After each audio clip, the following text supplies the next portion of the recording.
Iya, itu Di korupsi nggak akan nggak ada? dihukum, di korupsi nggak ada. Itu gimana tuh? Secara Ini- filosofis. Ini secara filosofis menurut gua ini pasal berbahaya, bro. Iya. Berbahayanya apa? Karena dia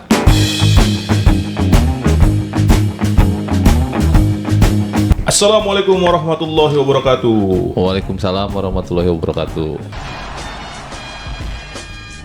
Jumpa lagi bersama kita Advokat Duo para penikmat hukum sekalian. Modal kalian debat dan tarung gagasan di warung kopi.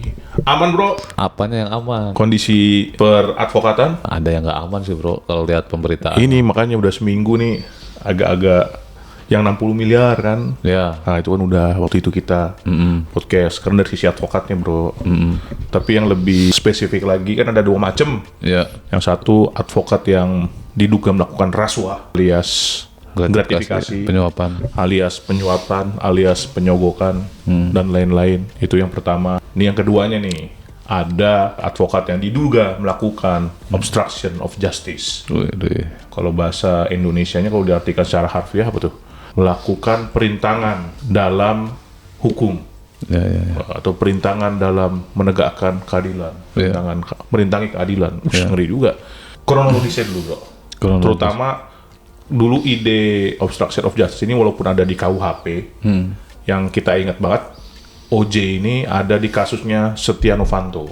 Ya, yang KPK yang memulai. Habis itu ada beberapa kasus KPK juga yang memakai Sering obstruction itu, of banyak. justice ya kan, ada beberapa kali advokat.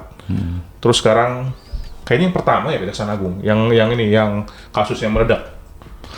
Jadi kan awal mula diatur perintangan penyidikan Ya. itu yang biasa disebut obstruction of justice. Memang kalau istilah obstruction of justice kan kita cari di dalam ketentuan manapun nggak ada gitu.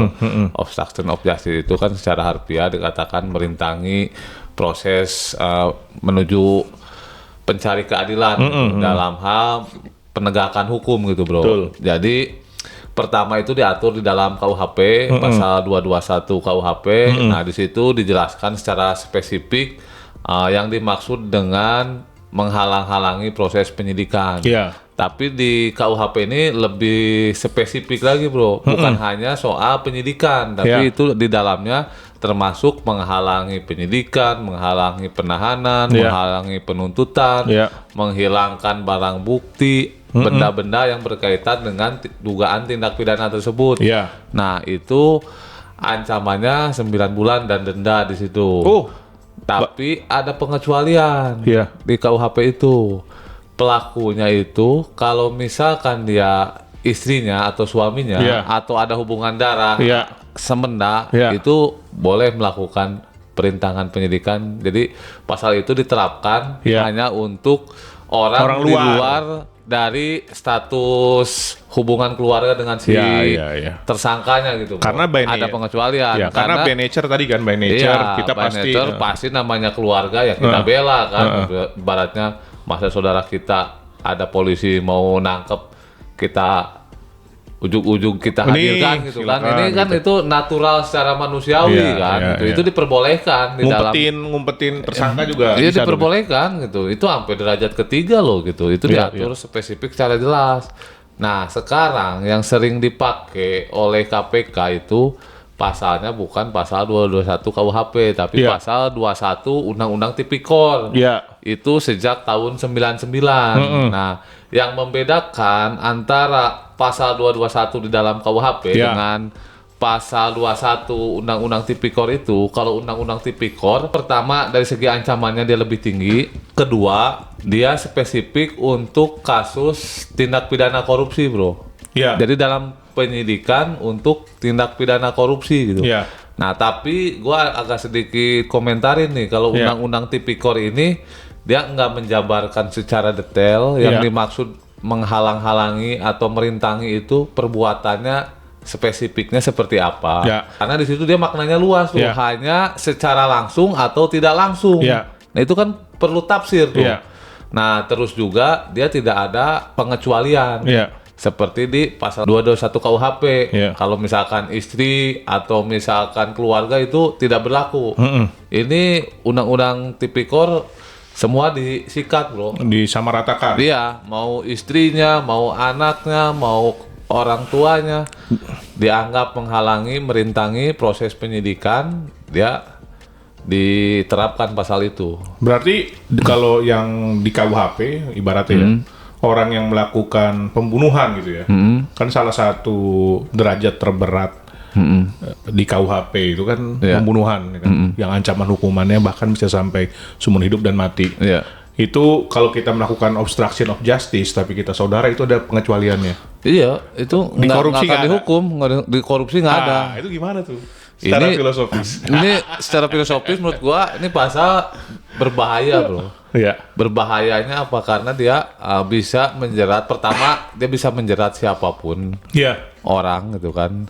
Yang kedua, tafsir terhadap menghalangi perintangan penyidikan baik secara langsung ataupun tidak langsung itu yang akan bisa mengakibatkan timbul suatu rasa emosional dari penegak hukum yang merasa karena kan ini kembali ke perasaan. Tidak langsung soalnya. Iya, tidak langsung dalam. Jadi dia bisa beropini karena dianggap menghalangi kan hanya subjektif. Wah ini kalau begitu Anda menghalangi penyidikan kan dengan gampangnya betul. Seperti jadi nggak ada parameternya, batasannya nggak ada.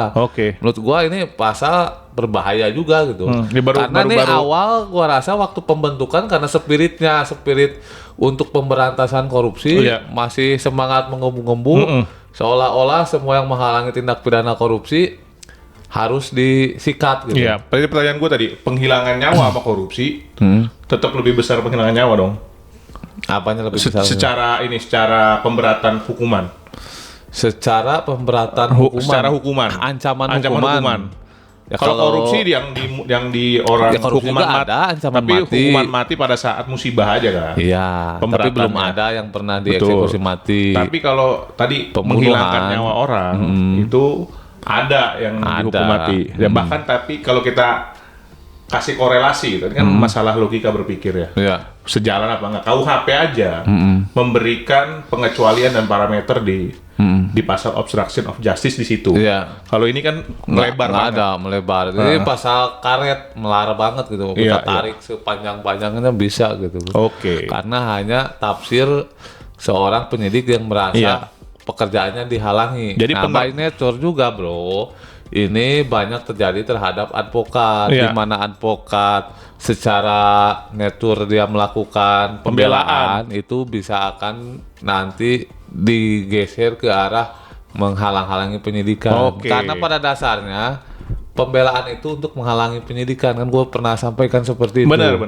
Ini yang harus bisa ditangkap oleh para penegak hukum lain, penyidik, penuntut, dan hakim. Iya, maksudnya gini, menghalangi penyidikan yang maksud lo adalah ya supaya tidak keluar dari prosedur gitu kan. Iya, ada batasan-batasannya. Ya tidak, penyidikan tuh bukan asal proses penyidikan, semuanya bisa dilakukan oleh penegak hukum. Harus dibatasi sikap yang bagaimana yang masuk kriteria menghalangi pemeriksaan penyidikan, penuntutan. Itu harus ada batasan-batasan. Iya. Berarti kan tadi akhirnya masalah penerapan dan tafsir yang beresiko terhadap pasal obstruction of justice ini. Nah, kalau di kasus yang lagi viral, ya bukan viral, kasus yang baru lagi diumumkan trending lah sebagai tersangka, yang lagi trending, yang kaitannya dengan obstruction of justice, terus yang potensi memang kena obstruction of justice.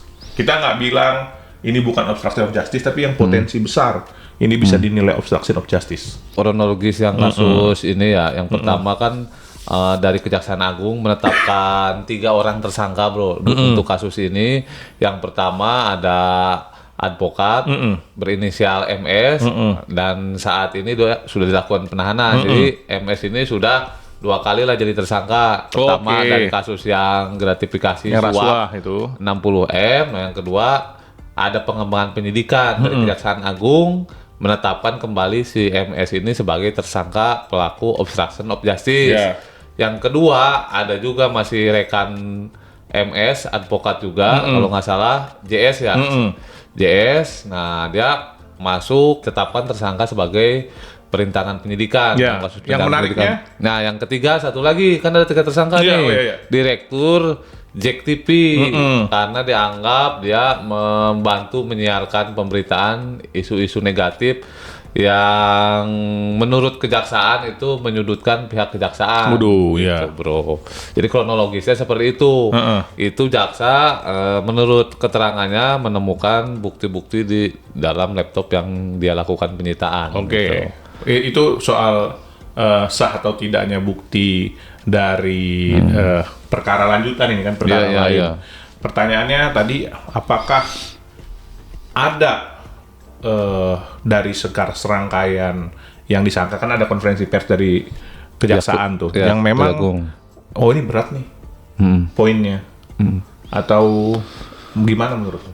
Jadi kalau gua spesifikkan kan dari konferensi pers Kejagung itu ada 3 hal yang menurut Kejagung ini masuk kategori perintangan penyidikan. 2 terkait dengan acara podcast di Jack TV yang kala itu sebagai narasumbernya MS dan JS yang sudah ditetapkan tersangka, itu dianggap menyudutkan kejaksaan dan menimbulkan asumsi negatif oleh masyarakat menurut kejaksaan. Yang kedua, ada upaya untuk melakukan aksi demo mahasiswa menggiring untuk menghalangi perintangan penyidikan.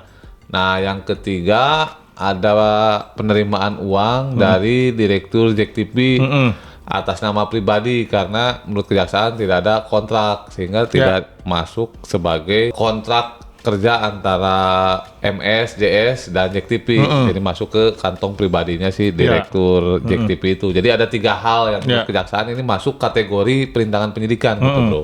Nah, itu yang berat. Tapi gua melihatnya dari 3 hal itu belum ada ya, kalau gua berpendapat itu belum ada yang masuk secara spesifik perbuatannya itu dari 3 hal itu yang masuk kategori perintangan penyidikan. Kenapa lo bisa bilang gitu? Dan kacamata lo apa yang lo pakai? Kacamata gua harus perbuatan konkret dan dibuktikan dengan perbuatan tersebut ada dampaknya terhadap proses perintangan penyidikan itu. Nah, contoh kalau terhadap penyidikan.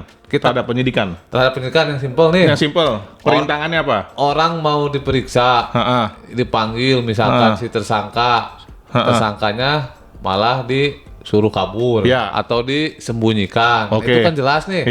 Penyidik tidak bisa memeriksa tersangka karena si tersangkanya disuruh kabur atau disuruh bersembunyi.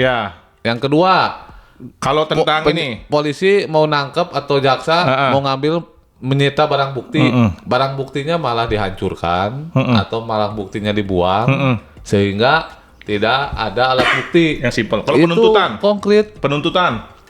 Kalau pada saat proses penuntutan ya tentunya penuntutan itu di dalam persidangan. Misalkan saksi yang dipanggil oleh jaksa itu kan harus hadir di dalam persidangan. Nah, tiba-tiba saksi di tengah jalan diculiklah saksinya. Nah, itu akhirnya saksi nggak jadi dalam persidangan, nggak bisa memberikan keterangan. Itu tindakan perintangan penyidikan atau perintangan penuntutan itu yang real, yang konkret. Karena atau saksinya disuap, gak usah datang, kita kasih duit gitu ya. Iya, bisa. Gitu. Yang penting hal yang menghambat untuk proses pencarian keadilan gitu, bro. Namanya kan obstruction of justice itu kan.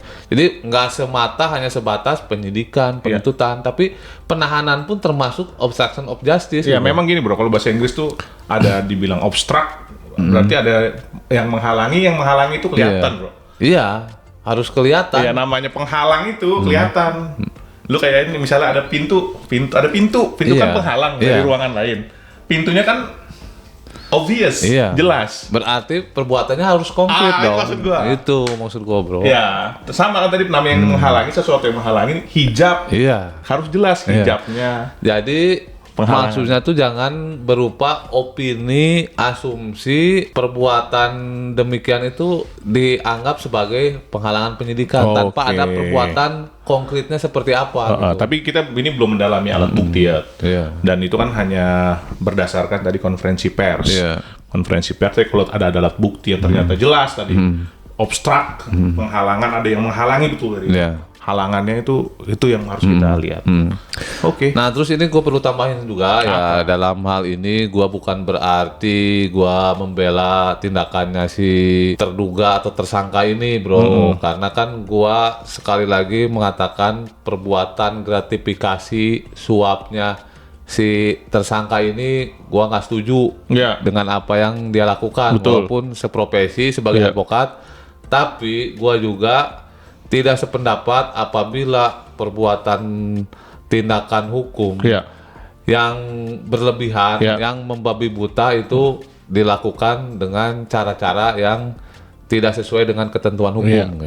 Jadi sekali lagi gua tidak mensupport untuk perbuatan gratifikasinya, tapi adapun perbuatan atau tindakan dari penegak hukum yang tidak sesuai, ya gua punya hak dong untuk bersuara. Pertanyaan gua, apakah kita harus selalu sama dengan penegak hukum dalam pandangan di negeri ini? Ya enggak lah.